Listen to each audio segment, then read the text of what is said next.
Hi there. I hope you had a good week so far.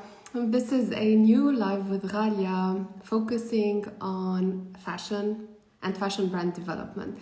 It's funny, before starting the live, I was thinking about the context of this live, and it's really funny how we meet with people along the way of our career, and then we get to separate, and each one develops his own path, and then we might reconnect again. This is the case today with Elio. I started my career in fashion 20 years ago, and I started working in fashion retail along with my studies, and I was teaching as well. And around 2017, I thought that there was a need for me to develop some kind of program to highlight the importance of the fashion business, and to highlight the importance of emerging brand in several parts of the world, the struggles, the advantages, the inconveniences, the environment, etc. And whilst I was interviewing many people for that national television program, I got to meet with Elio to ask him about his opinion. And he was studying at the time. And today I get in touch with him to ask him about his whereabouts. And I was very happy to discover his professional career development and the projects he's working on in terms of developing fashion brands. So I'm going to be joining in with Elio Srour this evening to talk about emerging fashion brands. And we're going to be highlighting on the importance of brands versus product brands. But Elio is going to be telling us more about all of this. Hi, Elio. Hi, I love the introduction. How are you? I'm fine. I miss you. I miss you so much. The I good, believe that it has been quite some time since our last meeting, and yeah, I maybe remember in that 2017. 17 Yes, exactly. And I remember that we were in front of the camera yeah, back then. It was pretty nice because I got to get your opinion, and I believe your point of view on fashion education and things of that yeah, such. But this conversation is very different this evening, and we have a very different context. But you're going to be telling me all about this. So, Elio, guide us a little bit definitely. through your narrative about your story, a little bit about your fashion background, and how we became actually at this point, and why we are meeting today. Okay, so I've graduated from ASMAD in 2018. I have a BA in fashion design and pattern making. Before enrolling in ASMAD, I took a gap year between school and university. So I did many internships to really test what I like. I did like internships in styling, in makeup, and TV series, and really different like fields. So after graduating from ASMAD with honors, I went to Paris. I did an internship at Stéphane Roland Haute Couture because I won the Coup de Cœur prize for my final jewelry. After that, I came back to Lebanon due to personal commitments. And between 2017 and 2020, I worked with several brands in different sectors. So I worked in women's wear, ready to wear, and haute couture. I worked in menswear, kids wear, beachwear, uniforms. So I really like had different experiences in different sectors. Mm, mm, So in the pandemic, actually, I thought like I want to dig more into social media and marketing to really get to know the other side, the other like the back end of the story. So I decided to enroll in and an MBA in marketing and advertising, because at the beginning I wanted to know like how to market my brand, how to know how to target, who to target, and all the back end and the process of like my go-to-market strategy. Right. Giving Yes, your brand more legitimacy on the market, right? exactly. And I guess every designer has to know a little bit about the business and marketing perspective because it changed lots of things. Right.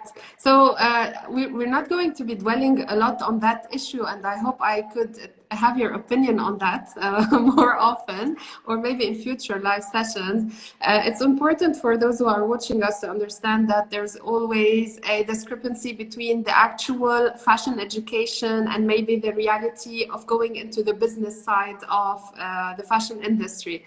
However, after exploring all of these industries, because you worked in couture and ready to wear, and you worked in a market and compared it maybe to the European market, right?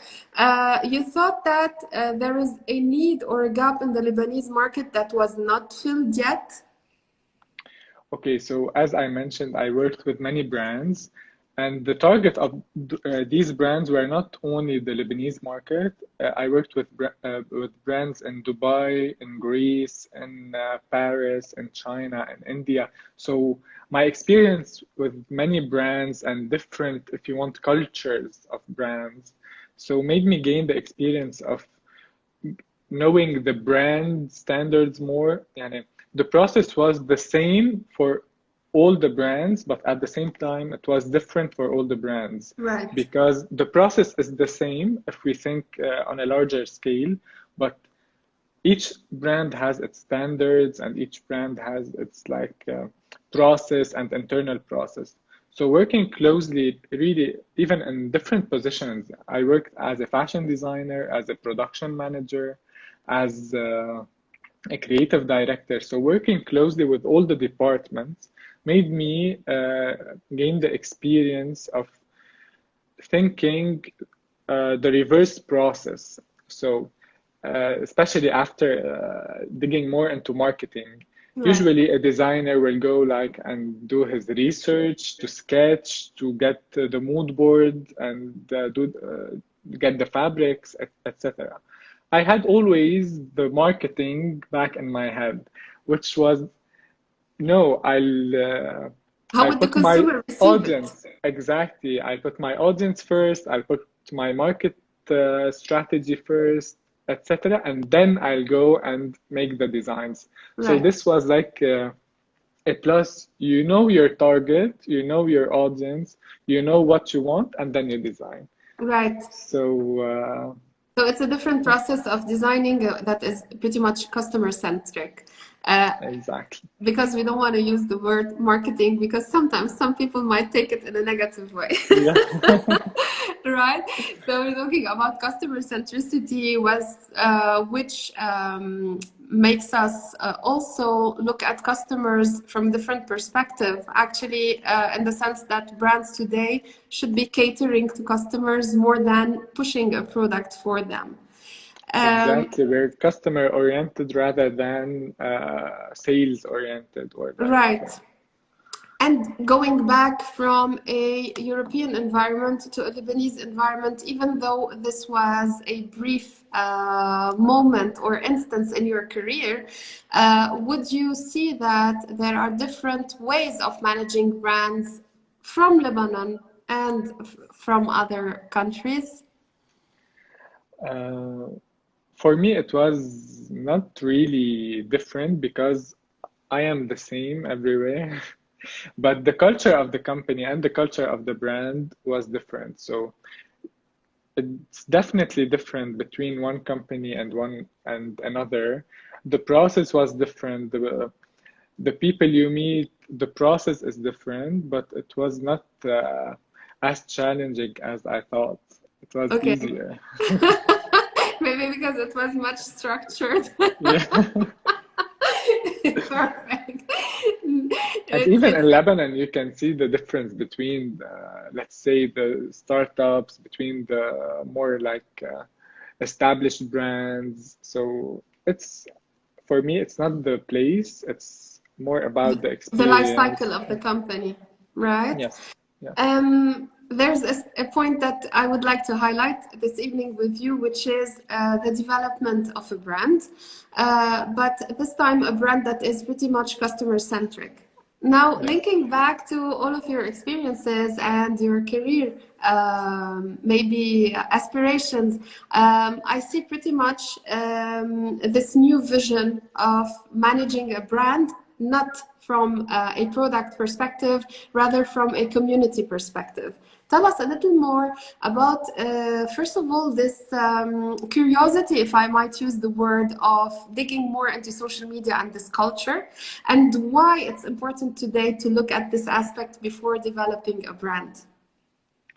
Okay, so as an artist in general, as Elio in particular, I'm so curious. I like to know everything about everything.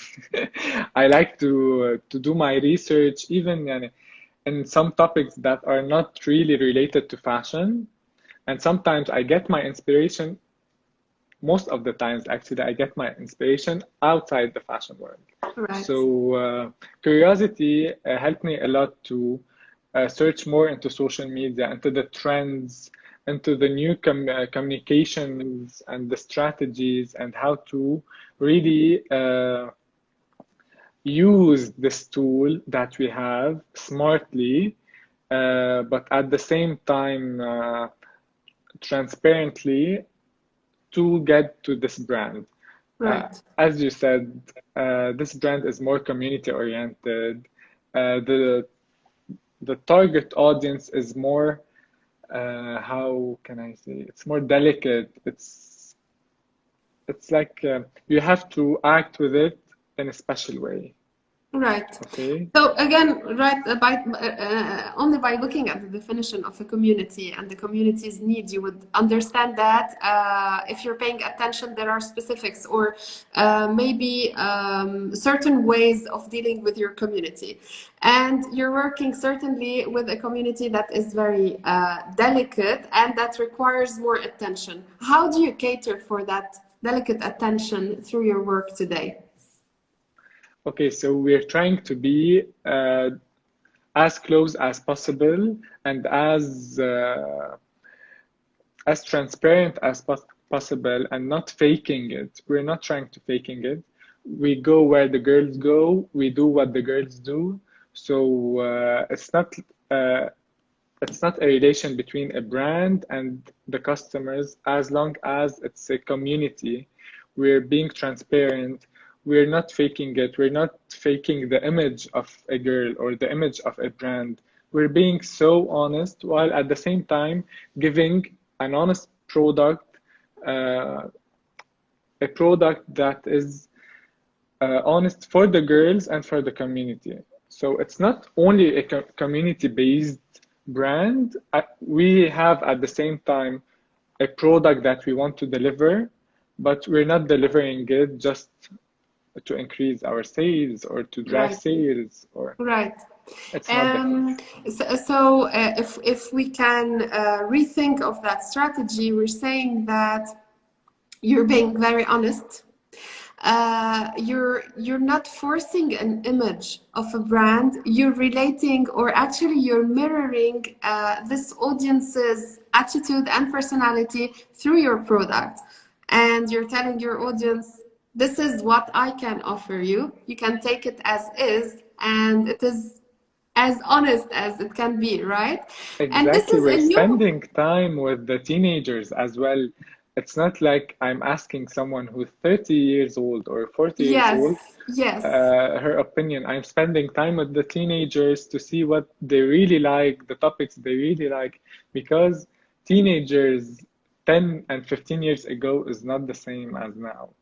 Right. It's not really the same. The idea of the teenagers we had before, it's different. Yeah. So I'm Talk really about spending my some generation. time. Yes. Yeah. So this is why we're spending more time in order to be as honest as possible and as real as possible. Right, right. And yet again, this is another point I would like to highlight with you. This is another way of dealing with the development of your brand's concept. It's looking at your audience's narratives to develop right the offering, and this requires a lot of attention to the person and a lot of time from your end to collect and analyze data. If I may ask the teenagers or the audience that you're being in contact with, is it a local audience, or do you look at geographically dispersed audiences who relate to that community? Physically, now we're spending some time with local audiences, but at the same time, we have connections with people in Europe and the United States and really every corner in the world. We're trying to send them questions, surveys to get some ideas from them. They are sharing maybe some reels with us. You know, maybe if you do this idea, it would be nice. Maybe if you try this, it would be nice. I would love to see this in your next collection. I want this, I want that. So we're getting opinions from all around the world, from young adults or teenagers, in order to be like really giving them what they need and to fill the gap that is there. Right. Now let's talk about some business perspectives. Knowing that a fashion brand could be confronted with a lot of expenses, whether it was researching for the collection or researching for the information to develop that collection. Here we're talking about enormous times spent into collecting and analyzing the data. How about the finality of the project? At this stage, I know the brand is still in infantile stages. Are you going back to management or higher management and putting all of these costs versus all of the potential gains that you could have or started to have? Okay, so I'll talk briefly about how I got the chance to enter to have this opportunity. So in the beginning of the year, I had the chance to work in a holding company. This holding company has multi-brands. It's a multi-brands company. When I entered and joined the company, there was a project called Willow Aubrey. So Willow Aubrey was just a registered domain. Okay. There was nothing else than just a registered domain. So it was like really a baby and a raw brand that is so flexible that you can do whatever you want with. So I was so excited to be delivered this project and getting to work on this project and test and do my research from scratch, because when you have a new brand, you can create whatever you want with it. It's not like you're entering 100 years of brand's culture and brand's image. Right. I had the chance to do everything I wanted. So because now the brand's actually has been published 1 month ago, but I've been working on it since January. Right. So the 9 months of research and testing didn't give us the chance to put a budget for this brand, because it's still a testing phase and we're testing this strategy and testing this market and testing this fabric. So we'll need like some more time to have a fixed budget. But now we have a clearer idea that our first collection is out, our first shooting is out, our first production is out. You would have a benchmark to go with, right? Exactly. So now we're preparing for the next collection. We have like a route to take or to a direction to follow that I'm sure we can go up a little bit, or and it's not a fixed budget, but we have a direction at least. Okay, perfect. In terms of collection, can we talk a little bit about the process of conception, design, and development, and whether you're still believing in the Lebanese market to produce or deliver the end product? Okay, so we're trying as much as we can to deliver honest products and sustainable product. You know, now sustainability is Is a uh, major issue in fashion. exactly. We don't want to end products in landfills and to consume more fabrics. So it was a challenge as well, not to source new fabrics and not to source fabrics from outside, or not to overuse some fabrics or overdo samples. So we went for some fabric that were in-house Right. in our company, and everything happened in the company because we have all the sources. This is why we're kind of trying to be the most sustainable possible, but it's not as easy as it looks because it's a whole journey. Of course. But we promise that we're trying our best to be sustainable and to deliver high quality. Uh, and yes, I still trust in our market to deliver high-end products because Lebanese market or Lebanese designers, they have always been on red carpets and everywhere in the world. So even going through a triple crisis, economical, political, social, even the pandemic, it didn't really change much in terms of quality and in terms of resourcing and people. Right. Okay.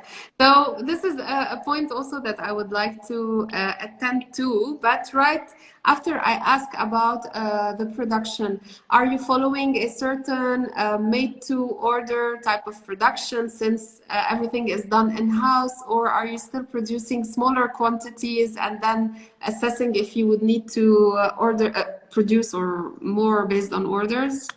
Yes. Okay, so Willow Over is all about diversity. We're not like following the stereotypes of uh, body types or the beauty standards or anything. So technically, we have very small to very big sizes, Right. and and how to do that in a sustainable way. We're just producing some items, a very small quantity from the most wanted sizes, and then the rest, like sizes, are made as a pre-order. So Right. in that case, I won't have to have a very big stock, a very big production. I'm gonna save energy, I'm gonna save resources. So this is why we're not doing The the full full range. range Oh, right. exactly, but we still have a small quantity that we're producing from every Okay. item. Okay. And one more little question in that sense. I'm curious to know. Today, a consumer who fits into that category, who might be young, etc., and who might like the sense of urgency, if she went through the website and had to pre-order an item, is she willing to wait some time, some indicated time to receive her order? No, we're gonna directly proceed with the order and make it on time. She won't wait long because we're really prepared. We have the patterns, we have the fabrics, we have all the accessories. It's just not to stack pieces on the racks and Right. have big quantities of Right. production. Okay. So it's just like a difference of 2 days, not more. Okay. And would it be possible at a certain time after the season turns onto another one for customers to reorder items that were maybe bestsellers or unique in that sense from the website? Would there be availability, or would you advise the customer on another fabric if the fabric does not exist? Exactly. Because I said we try to find fabrics kind of locally and in-house. So we have kind of a limitation. We're not sourcing because we all know that shipping is not really eco-friendly. So we have fabrics and we have color options, but we do not guarantee that the same fabric will remain for many, many seasons. Right. But if the customer is willing or she wants this bestseller, we'll definitely work hard to have it in other seasons, maybe in other fabrics or in other color options, or we're gonna make it out and find a way to satisfy her.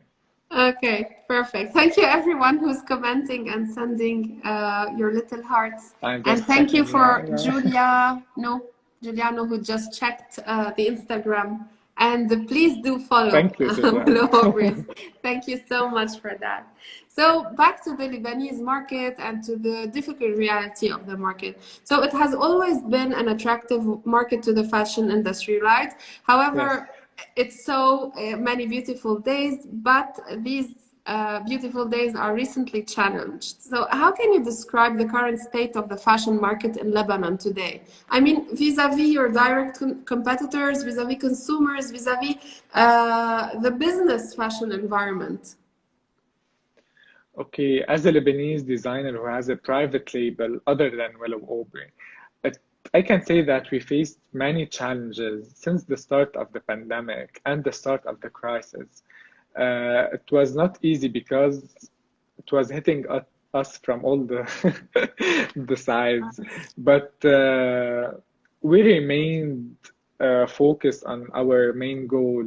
And if we want to talk about the positive aspect, the pandemic gave us the space, and because يعني, it took all the physical shopping experience to the online experience. So that gave more space and more opportunities for Lebanese and non-Lebanese designers to uh, to showcase their collections, their items, their new products with less cost actually, because the physical stores costs are so high. So it was like un couteau à double tranchant. It was negative and positive at the same time. And it gave us more opportunities, in my opinion. And one more challenge, that you need to be focused, you need to be more oriented towards the creativity. So being really in a peace of mind, being really in your bubble was not that easy, but personally, I managed it. That gave you a more perspective into rethinking the brand. Yeah. Now, I presume that Willow Aubrey, going back to Willow Aubrey, is okay, still at this startup phase, infantile phase, and still operates online. Yes. Most of the times, when the brand hopes to grow further, it might look at other sources of distribution to grow better, or maybe to be able to cater to more audiences. Would you believe at a certain point there would be a need to find a physical space for the brand? Actually, we got two messages a few days ago from two concept stores Right. in the Gulf region, who are willing to showcase our a selection of our collection, our fall collection. So it's not final yet, but I'm so happy that we have this opportunity to enter one of the biggest markets in in the In the world. region. Hmm? Yeah, and in the region. So yes, there is we have this plan to maybe showcase some of the pieces or a selection of the collection in some physical stores and not just online. So hopefully it will be a It way. happens. Fingers Yeah, crossed. I'll keep you updated. Of course, please do. We have to do a focus on that as well. Would you also, part of the brand's ethos and the brand's concept, believe that communicating the brand would entail a set of budgets to promote the brand further? Are you following this type of strategy, or are you nurturing your community through organic growth? We're more targeted, or we're going in a more organic direction and from word of mouth, because teenagers will feel that you're putting a huge budgets to maybe reach them. They will feel it. They know social media better than anyone else. So, Yeah.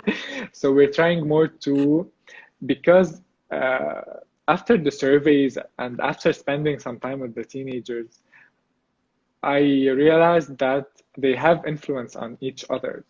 So if you just uh, reach one girl that will have her best friend, uh, if you want, she'll tell her best friend, go and look at this new brand. Look how cool they are, how bold, it's so special, Yeah. and this will follow the same pattern will follow. So Right. we're more You're working on, you're actually nurturing your community to become brand advocates and to develop their own, right? This, exact. of course, takes a lot of time, right? Yes, yes. I can I'm not see. saying that we're 100% growing organically, Yeah, but we prefer to take this way and not like just having our number of followers increasing, because we're right. more to we want to create a community and not just it's A not just following. about the number. Yeah. Yeah, right. Okay. That's really interesting. And now, in terms of the choice of the channels, the communications channels on which you are present, is it Instagram, TikTok, or are you favoring other channels to communicate to these audiences? We're on Instagram for now, and we're preparing some content for TikTok. We have the website as well. We're creating a new sections on the website and new functions. We want really our the teenagers or WA girls. I like to to name them WA girls to really share their moments with us. So when they tag us, we'll feature them on our website, or even there's a let's chat section where they can share everything they want with us. Because especially teenagers and really go into some hard times. Maybe they are. They fear talking, or they are afraid to talk or to speak out or to express themselves. So we're giving them this space or Safe this space, platform. right? Yeah. Exactly. It can be totally anonymous, and it's so safe for them to talk and to share their fears, their experiences, their happy moments, and everything. And we're now developing a blog. So Okay. we're really picking some interesting topics, and we're preparing some really interesting blogs. So Okay. these are the future plans. There are soon. It's soon. It's not really in the future, but yeah, this is where So we're it's really reaching. interesting because you're focusing. This is another way of thinking of developing a brand, which focuses a lot or weighs a lot the development of content and the relationship aspect between the community amongst each other, right? Yeah. And creating this safe space or hub which relates to the everyday life, etc. And then consumption, I believe, would be a result of that trust and not the beginning of that trust, which is Yes. And especially that now we're a baby brand, if I might say. So with time, we'll have some user-generated content. So girls are gonna send us some pictures, we're gonna repost, we're gonna share them. right. So for each phase, it's gonna be a different communication. We revise and reshuffle and think again our strategies and our communication.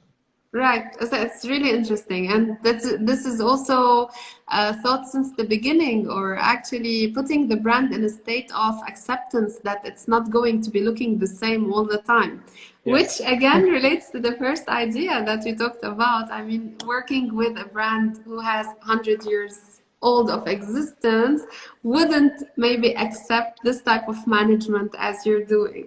So, Exactly. Even the choice of models, the choice of models in our shooting, we really try to not go to an agency and Staying Like like real to the maximum, exactly. right? Even we kept their skin so natural. We didn't really cover all the pimples or freckles, or we kept it really natural and really organic or transparent.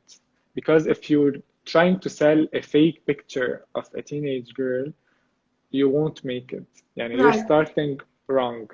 Exactly, you're starting on the wrong foot, and it would be actually contradictory to the brand's identity.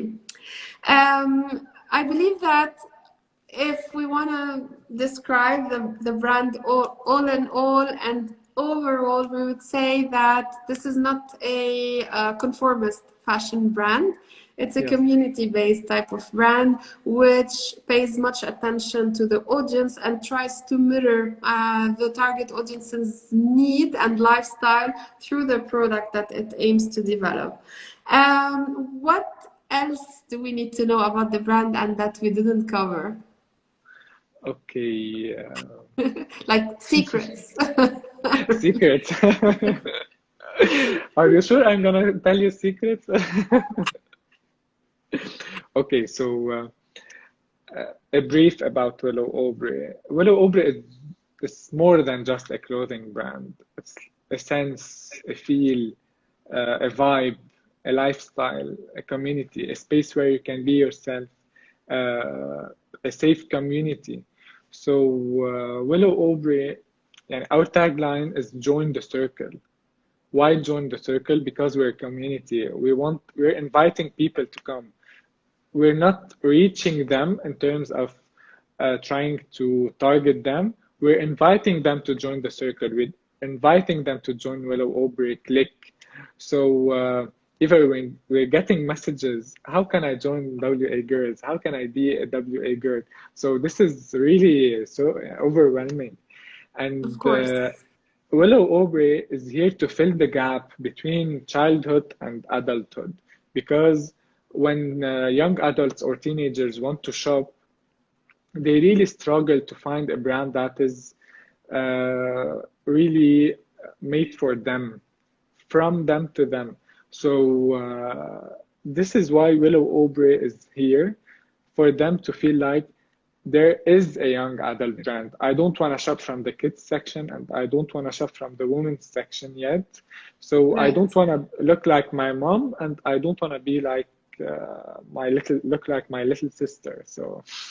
Right. So this is where we're here, and that's it mainly. This is what Willow Aubrey is. Perfect. Thank you for putting it and describing it that way. Um, when we look at any brand's development, and even if we're seeing beautiful days ahead, would you believe that there are restraining factors that could slow the brand's development? Yes, definitely. The economical crisis will slow the development, the challenges we face every day, the competition we face as well. There are many challenges. We're living in a fast-moving world. Even the trends are really fast. Uh, we have like really mass and huge productions of clothes that are inviting people to shop more for Or less. less? So this is what we really do not stand for. We're really not that type of brand. We prefer to shop less and but to have more value in the product, to have a better quality, to have a better story behind it. Every product has a story behind it, and every Yeah. collection. Yeah. So we're as well trying to be unique and trying to have this is what differentiates us, that we're trying to make a space for the girls to show their uniqueness, to embrace themselves. We don't have to look the same. We don't all have to look the same. There's no like beauty standards. You have to wear that. You have to wear, this is the newest trend. You have to wear it. And then we're Right. gonna end up all as copycats, and as we're gonna be all similar. Right. So this is what we're trying to change, and I hope we can make some change. I hope so too. This is a Yeah. very promising project, and I wish you the best. Thank you, Ghalia. Thank you so much. Elio, I think I asked most of the questions. I know that there were some delicate ones, but thank you for sharing that information with me this evening. Is there anything else that you would like to add to this conversation? I'm gonna ask from the people who are watching us if they have any Any questions. questions, yes, or Yeah, comments, please do. And thank you everyone actually for following yeah. the page, following us, and staying throughout the conversation. And anyway, I know sometimes it might be intimidating Yes, to to ask ask questions. live. I know that. However, I'm sure that you could share with us all of your handles or addresses where we could reach out to you if we have any specifics related to the collection or to the project. Okay, I'm gonna write now the Instagram handle. It's I am Willow Aubrey, and I you can think we check have the a link. website as well. And where can we find your products? It's on the website, willowaubrey.com. And soon we're gonna have our Insta shop. So it's gonna be easier for them to see the content and to shop on the website as well. Clickable products. I Yes. believe Meg Rassam. I hope we managed to answer your question. So yeah, voila. I believe everyone can see the info.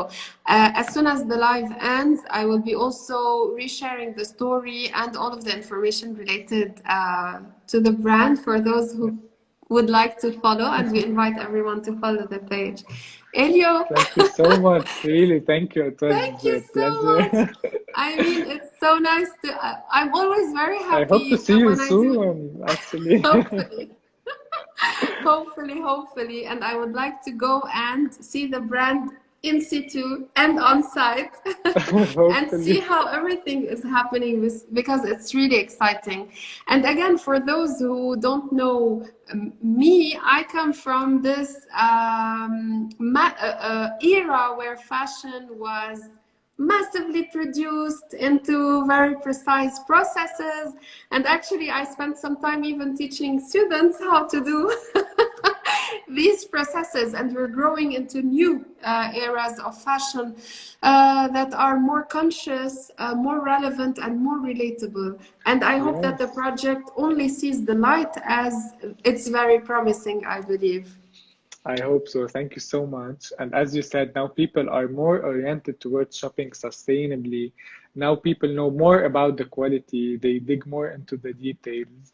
So I promise them they will find this in Willow Aubrey. So just go and shop on the website, and they'll be happy. And follow Willow Aubrey in order to And be one of I really Willow wish Aubrey I could girls. go back to my teenage life. You're not Vitali, that thank old. you so much for your message. I miss you as well. Thank you for joining the conversation. I will, Elio, I will. Thank you so much. So I will be sharing this live session on IGTV and later on YouTube, and we'll be resharing the live with you as well. Again, thank you so much, Elio, for your time for this conversation. Thank you, everyone, for joining us, and have a nice evening. Have a Ciao. nice evening. Thank you, everyone, and thank you, Thank Ghalia. you. Bye. Thanks. Bye.